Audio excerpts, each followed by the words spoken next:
Unsolved 2000, the case of 27-year-old Paul Rogers. Paul Rogers was shot in the stomach at his flat in Catharine Street in Toxteth during what was described as a bungled robbery by two men on the 5th of August 2000. One of the men suspected of shooting him, Hassan Obad, was later himself murdered in February 2001. His murder is also unsolved.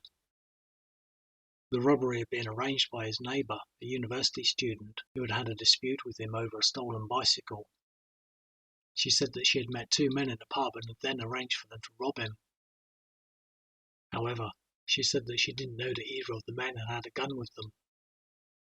She had let the two men in through the communal door of the flat, and they had then gone to Paul Rogers' flat to rob him, wearing face masks from the horror film Scream. The neighbour was later sentenced to 4 years at Liverpool Crown Court in November 2001 after being convicted of conspiracy to rob.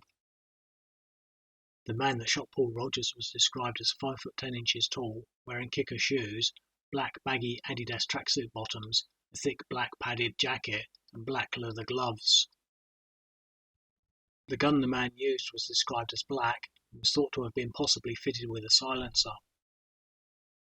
The other man was described as between 5 foot 8 inches and 5 foot 9 inches tall, wearing a dark coloured jacket that concealed his face, kicker trainers, black tracksuit bottoms, and black leather gloves.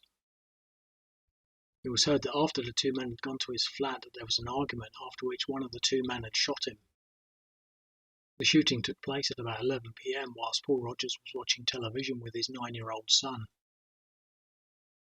It was said that when the two men had gone into Paul Rogers' flat that they had demanded money, but that even when some money was handed over, the altercation spilled out into the hall where Paul Rogers was shot. It was said that the other man had already left the flat, leaving only Paul Rogers and the gunman in the hallway when the shot was fired. After being shot, Paul Rogers managed to stagger back into his lounge where he collapsed on the floor in front of his 9-year-old son. His son then called a neighbour who told him to call for an ambulance. By the time the paramedics arrived, Paul Rogers was unconscious and he was taken to the Royal Liverpool University Hospital where he later died. Paul Rogers had been unemployed at the time and had lived in the area for about 9 years. The police said that he had a minor involvement with dealing cannabis, but said that he was not a major player on the cannabis scene, and if anything, he had been supplying to people in the locality. The neighbour was caught after a friend of hers agreed to wear a wire and tape record conversations with her. She was heard saying that she had not known that either of the robbers had had a gun, or that they had intended to kill Paul Rogers. When the judge sentenced the neighbour, he said, "You betrayed with tragic consequences a neighbour and friend for the most pathetic of reasons, a dispute over a bicycle Mr. Rogers may or may not have had. You decided when you were in the pub with two people that you would suggest to them that he would be a target to rob. You treacherously backed it up by letting them through the communal door of the flat.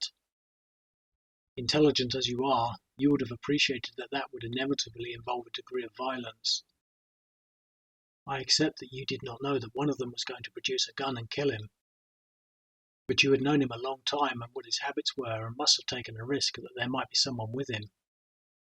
His young son witnessed a horrific scene he will remember for the rest of his life."